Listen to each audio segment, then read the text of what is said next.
Her refusal to answer in the last budget briefing of the OVP is tantamount to her stand in today's inquiry of refusing to take her oath.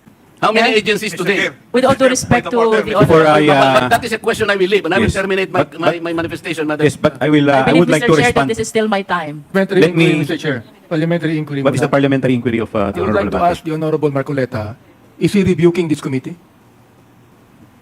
What is the question, Mr. Chair? Are you rebuking this committee? Why am I supposed to rebuke the committee? I am You not. have been saying things for a while. What? You have been rebuking this committee. You're saying that? We're not blaming the Vice President on this. I asked Honorable the question. Marcoleta, we I asked are the not question. blaming You do not have the right to the determine One minute, that. 1 minute suspension is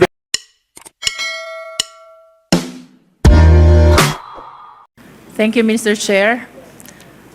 I wish to manifest that the refusal of Her Excellency Vice President Sara Duterte to take her oath in today's hearing in the conduct of inquiry in aid of legislation is an affirmation of her stand, her position during the budget briefing of the OVP. And this representation wishes to manifest that when the resource speaker does not take her oath, then it follows that whatever statement she will provide, we call it, it could not hold any water. That being not under oath, the same cannot be used as an evidence in any inquiry, in any proceeding, Mr. Chair.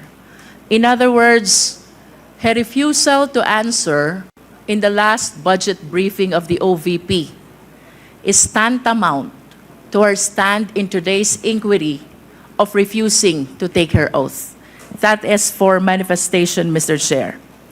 And with that, Mr. Chair, I wish to remind the committee, our esteemed colleagues, and the Filipino people of the constitutional mandate that public office is a public trust.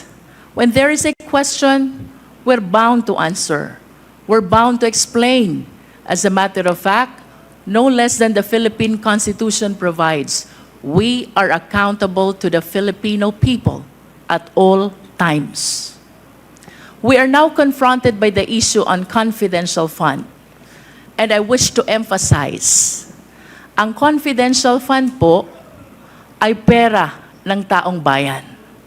And we owe it to the people to explain kung paano ito ginastos, saan ito napunta, and to be specific, sinunod po ba natin ang joint circular regulating the use of confidential fund.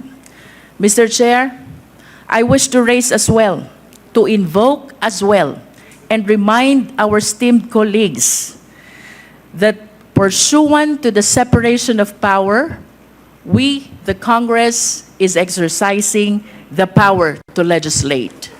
Under this power, we also have the power of the purse.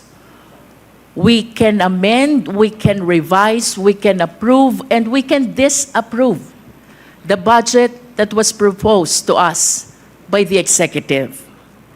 And I wish to remind as well that the best instrument which shows the power of the purse of the people is no less than the General Appropriations Bill, which is an embodiment of the allocation for the entire Philippine government, which is the result of the legislative process of the Congress.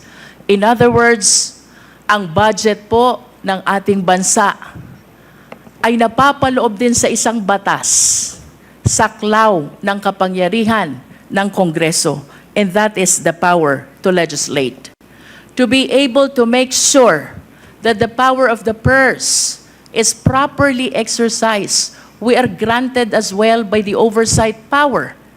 And that is to make sure that all our legislations, that includes the budget of the national government, the General Appropriations Act, are well complied with by our fellow public servants. And to make sure, and as a consequence of this oversight power, we have this inquiry in aid of legislation.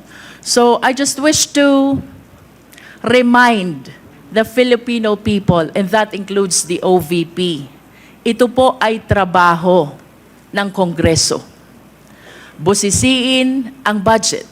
And not only that, to exercise the oversight power to make sure na yun pong ating mga nakaraang legislation, that includes the General Appropriations Act, ay nagamit ng tama ng mga ahensya ng gobyerno. I hope that the OVP will be enlightened to address the issues instead of attacking this institution, of politicizing and matters concerning politics, Mr. Chair. Third, Mr. Chair, we should be uniform in the application of our rules. If we are guided by the constitutional mandate that public office is a public trust, if we observe malfeasance, misfeasance, and nonfeasance in the LGUs, as a matter of fact, we have pending inquiry in aid of legislation concerning LGUs. Kung iniimbestigahan po natin ang Office of the Mayor, kung iniimbigastahan po natin ang Office of the Governor,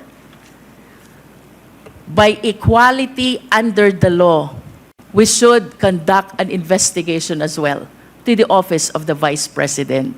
And I wish to thank the Honorable Valeriano for taking a stand before the plenary to initiate this inquiry in aid of legislation to address the observation not only of this representation, but of our fellow members of the Committee on Appropriations about the irregularities which we have seen already in the disbursement of fund, as a matter of fact, not only of the confidential fund, but even the regular allocation of the OVP.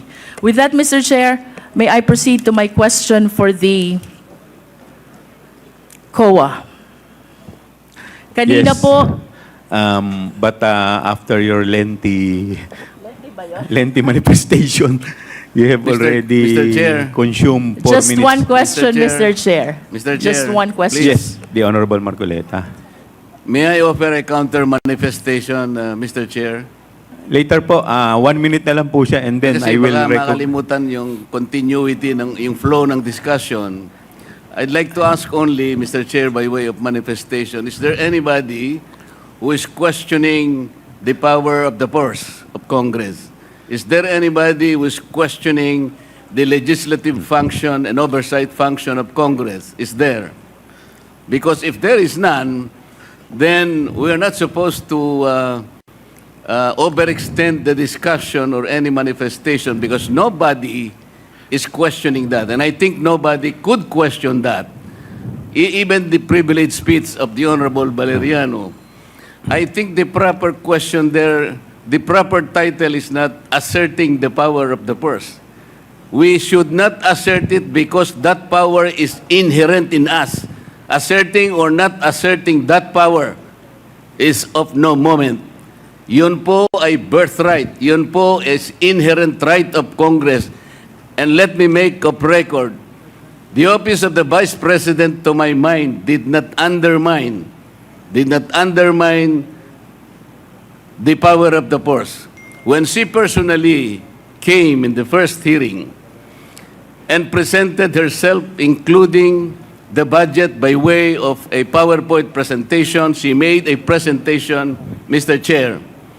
And after that, she made a categorical statement that she said, I forgo, Madam Chair, I forgo my opportunity to defend the budget of the Office of the President by way of question and answer, and instead I leave it to the discretion of the House of Representatives on their decision to decide on the proposal as presented. This is a very respectful answer, Mr. Chair. I did not find any offensive remark in that particular statement. She gave the entire House of Representatives the entire discretion and the entire right to decide on the proposal she presented before us. Why would we blame her for saying that she disrespected Congress? No, sir. I think it was triggered by the fact that questions were asked in relation to the confidential and intelligence funds. To my mind, Mr. Chair, these particular funds were subjected to a notice of disallowance. But the notice of disallowance by its nature, by its very nature, Mr. Chair, is contestable. It is appealable. It is yet to be explained. And initially, as explained by the representative of COA, the notice of disallowance suffered by way of supporting documents, by way of non-compliance with certain requisites. What if the Vice President is able to provide all the supporting documents? What if finally she is able to come up with the requisites required in order for you to consider that all these funds are eventually allowable and they are not disallowed? And chances are she may be able to do that. Hindi po final judgment ang notice of disallowance. As a matter of fact, based on COA's own representation the other day, the Vice President received the notice of disallowance only on August 24, 2024, which means, Mr. Chair, the Vice President has 6 months within which to reply and make an answer. That is correct, Madam COA. So, 6 months is up to February 2025. We should give her all the allowance. We should give her the time. Because 6 months is 6 months. So why are we rushing to make a judgment? As a matter of fact, as I have already initiated earlier, Mr. Chair, when you said that anything we can discuss in this committee provided it is of public interest, and you said that intelligence funds and confidential funds are public interest, but I said because of our own rules, we should make a prior and preliminary determination that is directly and principally connected to malfeasance, misfeasance, or nonfeasance. We have not made that determination. How can we now begin questioning whether or not the intelligence funds covered by an initial notice of disallowance is already directly and principally connected with nonfeasance or misfeasance or malfeasance? Madam COA, how many agencies of government today are subjected to notice of disallowance? Do you have a number? How many agencies today? With all due respect to the Before Honorable, But that is a question I will leave, and I will Yes. terminate my, But- my manifestation, Madam. Yes, but I will. I I believe, would like Mr. to Chair, that respond. this is still my time. Yes, but I would like to respond to your manifestation, Congressman Marcoleta. Parliamentary Let inquiry, me. Mr. Chair. Parliamentary inquiry What is muna. the parliamentary inquiry of the I would Honorable like to Abante? ask the Honorable Marcoleta, is he rebuking this committee? What is the question, Mr. Chair? Are you rebuking this committee? Why am I supposed to rebuke the committee? I am You not. have been saying things for a while. What? You have been rebuking this committee. You are saying that. We're not blaming the Vice President on this. I asked Honorable the question. Marcoleta, we I asked are the not question. blaming You do not have the right the- to One depend on minute, that. 1 minute suspension is declared by the chair. Move to suspend.